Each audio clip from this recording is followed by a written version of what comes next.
All right, so today we're going to talk about another example of at least a more complicated example of the AND and the OR rule. And this is obviously going to involve dice, so I suggest that you know what a six-sided dice is, or a fair six-sided dice, right? So this one is actually kind of confusing at first, but if you really think it out and talk it out and really analyze the problem. Excuse me. Analyze the problem. You'll find that it's actually kind of simple. So anyway, so consider a pair of fair dice, right, that are tossed repeatedly, and the question is, right. So we have our pair of fair dice right here, right. So this is the first one. This is the die number 2, right. So the question states, what is the probability that the first 11, meaning that the sum of the values of the two dice add up to 11, will appear on the 11th toss? So I'm sure you're looking at this and you're just like, what the hell is this? What is going on? Well, let's just think it out for a second. Right, consider these two dice. Now, how many total possibilities can I have with rolling these two dice? Well, for the first dice is obviously 6 different possibilities, and the second dice is also 6, so 6 times 6 is obviously 36. Right, so rolling these two dice, I can have a total of 36 different possibilities, right? So, what is the probability of getting an 11, right? Having the sum of the two dice add up to 11. Well, there's only, let's see, a 6 and a 5, and a 5 and a 6, and that is basically it, right? All right, so we have a 5 and a 6, right? So that's obviously 5 plus 6 is 11. Or you'll have 6 or 5, and that will add up to 11, right? So there's only 2 possibilities, really, out of the total 36 total possibilities that you can have with these two dice, right? So let's just write that up for a second, right? So we know that mark here. We know that the probability of getting, right? So we know that the total possible combinations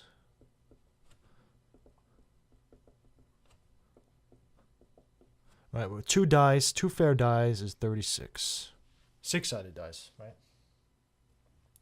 We know that the probability of getting an 11, probability of, actually, I'll write it this way.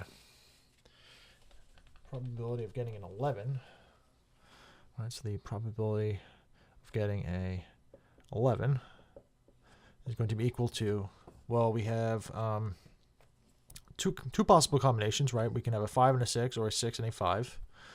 Out of the total, 36, which is just 1/18th, right? Actually, you know what? I'll just keep it as keep the denominator. I feel like it's going to be easier not simplifying it later. And so therefore, the probability of not getting an 11 is just 1 minus that, right? Because it's obviously the total probability of all events happening of a certain thing is obviously can't be greater than 1, right? So then the probability of not getting 11, probably not getting a 11, is going to be 1 minus 2 over 36, 6, that's a 6, and we get 34 of 36, right? Which you can ultimately simplify, but it's easier to keep the denominator so you can add and subtract them, right? So basically, the question again states, what's the probability that the first 11, meaning that we don't get 11 for the first 10 rolls, will appear on the 11th toss, right? Exactly the 11th toss, right? So let's just look at the first toss for just a second, right? So what's the probability of not getting an 11? It's 34 out of 36, right? So, let me a marker here. So the probability of not getting an 11 is going to be 34 out of 36, right? That is a 6. So we need to not get an 11 on the first toss and the second, and the third, all the way up to the 10th, right? So we have 34 to 36, right? So this is the first toss, and the second toss, and the third toss, etc., all the way up to the 10th toss, right? So I think you can see that this is going to be just applying the end rule, right? Because we have to miss the first and the second and the third, etc. So this is going to be 34 out of 36. Well, we have 10 of them, right? So this is going to be to the 10th power, right?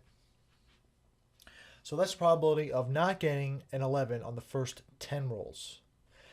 Then they say, well, not what they say, but they say that they want the probability that the first 11 will appear on the 11th toss, right? So what's the probability of getting an 11 now on the 11th toss, right?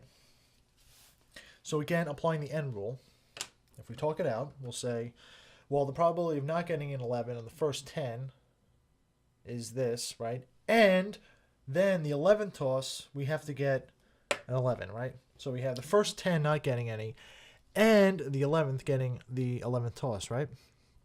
So then we have the probability of getting an 11 on the 11th toss is 2 out of 36, right? So, again, we just multiply this out, and we end up getting a number something like 3%, I believe. Right? I think if you throw this into your calculator, you get something like 0.0314. Right? So figure, move the decimal over twice, that's 3%. Which is, kind of small, obviously. There's a lot of other things that can happen, as well as getting 11 on one of the first 10 tosses, which would obviously negate, this whole thing. So anyway, again, this is just talking it out, applying the AND and the OR rule, although this is more specifically the AND rule, right? And you take a problem that seems really complicated and really confusing, and you turn it into something that is fairly easy and straightforward if you talk it out and apply your rules appropriately. So thanks for watching. Hopefully going through this more intermediate example helped, and we will see you all in the next video.